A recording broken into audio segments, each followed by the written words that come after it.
Hey beautiful people, good morning and welcome to JKSSB online tutorial. मैं हूं सतीश और start करते हैं हमारा आज का daily current affair and static GK lecture. आप लोग सोच रहे होंगे कि आज का लेक्चर लेट क्यों आया। लेट इसलिए आया क्योंकि आप सभी लोग जानते हैं हम लोगों ने स्टार्ट करा है जेकेपी सब इंस्पेक्टर के लिए 90 डेज सिलेक्शन चैलेंज प्रोग्राम। और उस प्रोग्राम में हम लोग आप लोगों को तैयारी, रिवीजन, प्रैक्टिस सब चीजें एक साथ करवा रहे हैं। तो उसी की शेड्यूलिंग जो है वो चल रही थी टीचर्स के साथ, इसलिए ये लेक्चर जो है वो लेट हुआ थोड़ा। बाय द वे, मुझे वो लेक्चर मॉर्निंग में अपडेट करना था, लेकिन मैंने सोचा करंट जो है वो अपने टाइम पे आना चाहिए, इसलिए मैं अभी करंट अपडेट कर रहा हूँ। वो पूरा शेड्यूलिंग वाला जो लेक्चर है वो शाम को आ जाएगा, ठीक है। जिसमें मैं आप लोगों के साथ सारी डिटेल इंफॉर्मेशन जो है वो शेयर करने वाला हूँ, किस तरह से अब नेक्स्ट जो चीजें हैं प्रोसीड होंगी हमारे जेकेपी सब इंस्पेक्टर के 90 डे सिलेक्शन प्रोग्राम में। ऑलराइट, ये चीजें मुझे पहले करनी थी, लेकिन लास्ट 3-4 दिन से हेल्थ इश्यूज थे, जिसकी वजह से चीजें जो थी वो डिले हो गई। Sorry for that. बट अब चीजें सब नॉर्मल है और हम लोग आज शाम से नॉर्मल तरीके से चीजें जो है वो करना शुरू कर देंगे, ठीक है। और जो मैंने आपको टास्क के लिए बोला था कि डेली टास्क जो है वो होंगे, वो भी किस तरह से हम लोग परफॉर्म करेंगे, वो भी मैं आप शाम को सारी डिटेल जो है वो इन्फॉर्मेशन प्रोवाइड कर दूंगा। और जो बच्चे हमारे ऑलरेडी कोर्स में एनरोल हो चुके हैं, उन सबको मैं सिर्फ इतना ही बोलूंगा कि आपको कहीं और से कुछ भी पढ़ने की जरूरत नहीं है। हम लोग जो भी आपको करवाएंगे सिर्फ आपको वही करना है, वही पढ़ना है, उसी की रिवीजन करनी है, उसी की प्रैक्टिस करनी है, अदर कुछ भी नहीं करना। बाकी रिस्पॉन्सिबिलिटी हमारी, ठीक। और जो बच्चे, जिन बच्चों ने अभी तक कोर्स ज्वाइन नहीं करा, वो इस नंबर पे अभी व्हाट्सएप पे मुझे मैसेज करें। मैसेज में आपको जेकेपीएसआई लिखना है, आपको लिंक मिल जाएगा, लिंक पे क्लिक करके आप हमारे डेमो लेक्चर्स भी देख सकते हैं ज्वाइन करने से पहले। ऑलराइट, बाकी आज शाम से प्रॉपर शेड्यूलिंग जो है वो मिल जाएगी। और एक चीज मैं और बता दूं कि सिर्फ संडे तक जो बच्चे एनरोल करते हैं वो हेल्पफुल, उनके लिए हेल्पफुल रहेगा, क्योंकि उसके बाद जब हमने चीजें प्रॉपर पीक वे में शुरू कर दी, स्टार्ट कर दी, आपको पकड़ना मुश्किल हो जाएगा। इसलिए जितना जल्दी हो सकता है आप लोग एनरोल करिए। और 90 डे सिलेक्शन चैलेंज जो हमने स्टार्ट करा है, मैं गारंटी देता हूं उसमें जो भी चीजें हम करवाएंगे वो सारी की सारी आपको एग्जाम में जरूर मिलेंगी। ऑलराइट, तो चलिए स्टार्ट करते हैं आज का हमारा करंट का लेक्चर। आज का लेक्चर जो हमारा पहला इंपॉर्टेंट क्वेश्चन है, पूछा गया है कि Guruvayur temple which was in the news recently is located in which state. कहने का मतलब ये कि गुरुवायूर टेम्पल है एक, ठीक है, जो अभी रिसेंटली न्यूज में था। अब न्यूज में क्यों था ये मैं बताऊंगा। अब क्वेश्चन में पूछा गया कि कौन सी स्टेट में ये लोकेटेड है, ठीक है, कौन सी स्टेट में लोकेटेड। देखो क्वेश्चन जो है ना दो तरह से, करंट का भी है, स्टैटिक का भी है। करंट का क्यों है, क्योंकि ये रिसेंटली न्यूज में था। क्यों था वो मैं बताता हूँ, क्यों था वो स्टैटिक का पार्ट है, बताता हूँ अभी। देखो सबसे पहले ये कौन सी स्टेट में लोकेटेड है, ये लोकेटेड है केरला में। कहां पे, केरला में। चलिए अब कुछ इंपॉर्टेंट फैक्ट्स की बात करते हैं। देखो अभी बेसिकली क्या है कि केरला के ये जो गुरुवायूर टेम्पल है ना, यहाँ पे इस टेम्पल में एकादशी के दिन एक एंशियंट रिचुअल जो है वो परफॉर्म किया जाता है, ठीक है। और उस एंशियंट रिचुअल में मतलब बहुत ज्यादा क्राउडेड भीड़ होने के कारण केरला हाईकोर्ट ने उसको डिसकंटिन्यू करने का बोला एडमिनिस्ट्रेशन को, ठीक है। ये गुरु वयूर टेम्पल के एडमिनिस्ट्रेशन को बोला, ठीक है। वही लिखा है कि केरला हाईकोर्ट ने in favour of Guru वयूर temple administration, जिन्होंने डिसाइड करा कि भाई इसको डिसकंटिन्यू किया जाए। क्यों? क्योंकि क्राउडेड मिसमैनेजमेंट की इश्यूज की वजह से। लेकिन अब उस केरला हाई कोर्ट के डिसीजन को लेके उसके खिलाफ ये जो सुप्रीम कोर्ट ने हियरिंग जो है वो स्टार्ट करी, मतलब उसको एग्री किया उसके ऊपर हियरिंग करने को, इसलिए ये न्यूज में थी, ठीक है। बट आपको इतना गहराई में बीच में जाने की जरूरत नहीं है। हाँ, अगर आप पीसीएस या आईएएस के लिए तैयारी कर रहे हैं तो उस टाइम पे ये इंपॉर्टेंट हो सकता है, मतलब डिटेल इन्फॉर्मेशन। अदरवाइज जेकेपी के लिए सिर्फ आप इतना समझ लो कि ये टेम्पल कहाँ पे है। ये टेम्पल है कहाँ पे, केरला में। अब ये मतलब आपका हेरिटेज वाले में भी, हेरिटेज पॉइंट ऑफ व्यू से भी इंपॉर्टेंट है, ठीक है। हेरिटेज एक टॉपिक है आपके जीके का, उसके पॉइंट ऑफ व्यू से इंपॉर्टेंट है। अगला जो क्वेश्चन है पूछा गया, बताइए who has become the first female cricketer to score 4 ODI century in a calendar year, ठीक है। एक कैलेंडर ईयर में 4 ओडीआई सेंचुरी मारने वाली पहली फीमेल क्रिकेटर जो है वो कौन है, क्वेश्चन में पूछा गया। तो इसका जो आंसर है दैट इज समृति मंदाना, ठीक है। समृति मंदाना ने ये जो माइलस्टोन है ना, ये अचीव करा है इन वर्ल्ड क्रिकेट। किसमें? जिसमें ये पहली फीमेल क्रिकेटर बनी है जिन्होंने 4 सेंचुरीज मारी हैं इन अ कैलेंडर ईयर, ठीक है। चलिए अगला जो क्वेश्चन है, पूछा गया है कि बताइए who will be honored with the lifetime achievement award at the directors guild of America award. ठीक है, ये जैसे हमारे इंडिया में होता है ना आईफा अवार्ड, इसी तरह से ये director guild of America America का अवार्ड है। ठीक है, अमेरिकन अवार्ड शो है।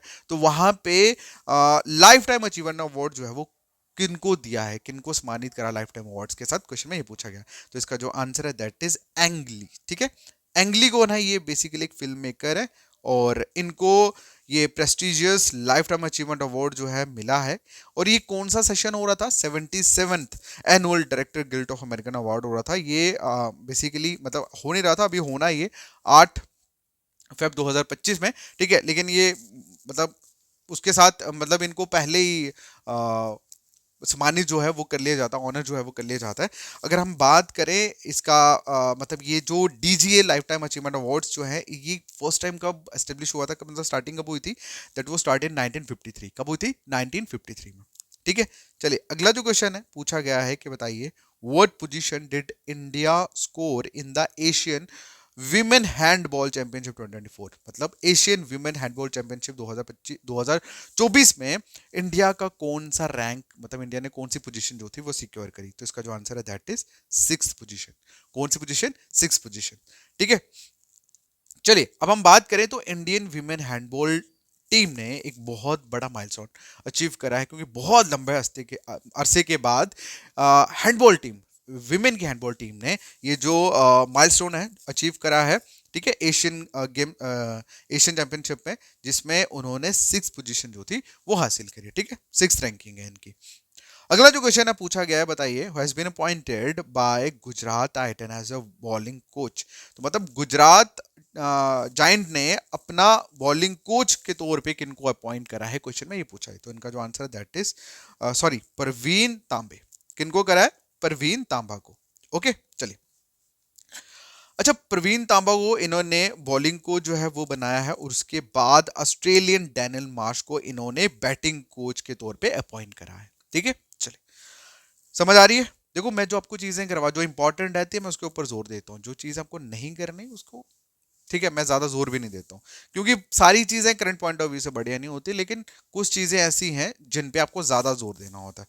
चलिए अब हम बात करते हैं, नेक्स्ट क्वेश्चन पूछा है consumer confidence survey is released by which institution बायनली।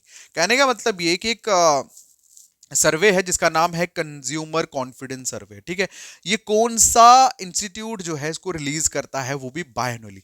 देखो सबसे पहले हम बात करते हैं कंज्यूमर कॉन्फिडेंस सर्वे होता क्या। देखो कंज्यूमर का मतलब पता लग गया, ठीक है, उपभोक्ता, क्लियर, और कॉन्फिडेंस मतलब उसका विश्वास। ठीक है, तो मतलब एक कंज्यूमर का कॉन्फिडेंस, ठीक है, किसके ऊपर? इकोनॉमी के ऊपर। ठीक है, तो वो उसका एक प्रॉपर सर्वे जो है वो कौन सा इंस्टीट्यूशन जो है वो करता है। तो इकोनॉमी के रिलेटेड कौन है भाई? आरबीआई। ठीक है, तो कौन करता है? That is RBI. आरबीआई जो है ये सर्वे करता है और बायनली करता है। ठीक है, एनुअली नहीं करता, बायनली मतलब 2 बार करता है। उसके बाद इसमें जो आंसर मैंने ऑलरेडी बता दिया। अब बेसिकली लेटेस्ट जो अभी जो सर्वे हुआ, ठीक है, जो आरबीआई ने करवाया, इसमें ये देखा गया कि मतलब कंज्यूमर का जो कॉन्फिडेंस है ना वो बड़ा वीक है। किसको लेके?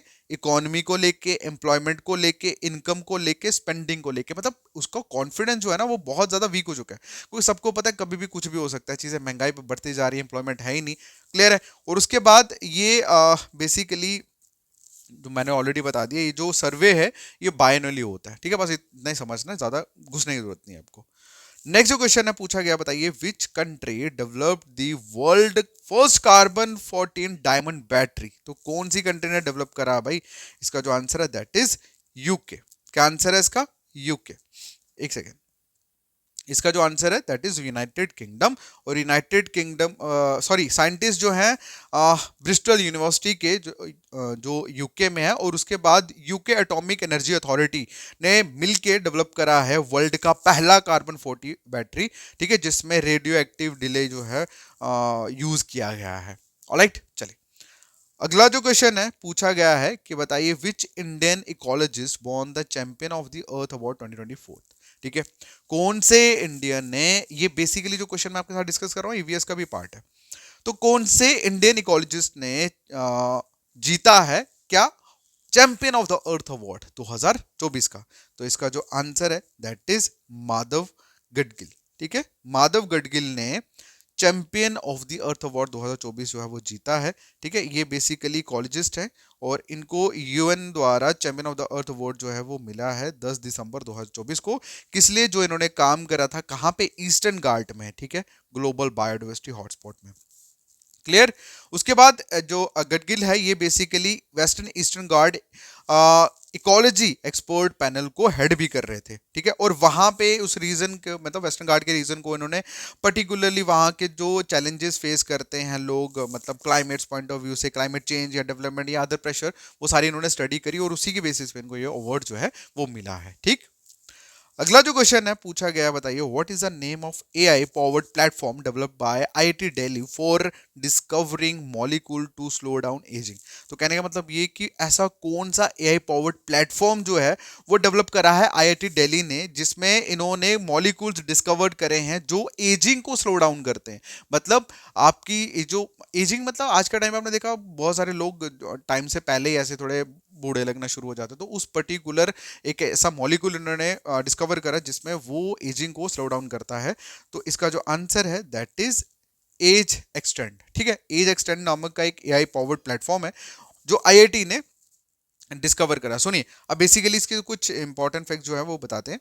तो ये जो इन्होंने डेवलप करा है एज एक्सटेंड, ये एआई पावर्ड प्लेटफॉर्म है जिसमें मॉलिक्यूल जो है वो डिस्कवर किए हैं जो स्लो डाउन करेगा एजिंग को और प्रमोट करेगा एक हेल्थियर लाइफ को।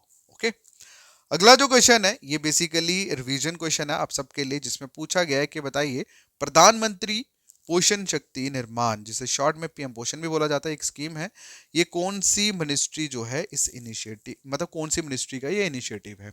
तो इस क्वेश्चन का आंसर आप लोग करोगे कमेंट सेक्शन में। बाकी आप सबसे बात होगी आज शाम लेक्चर में, जिसमें मैं सारी डिटेलिंग आप लोगों के साथ शेयर करने वाला हूं about the course. And hopefully ये एक ऐसा कोर्स है जो आपको सिर्फ पढ़ाएगा नहीं बल्कि सिखाएगा, आपको मजबूत बनाएगा आपके जेकेपीएससी एग्जाम को लेके। बाकी मिलता है नेक्स्ट वीडियो में, टेक केयर।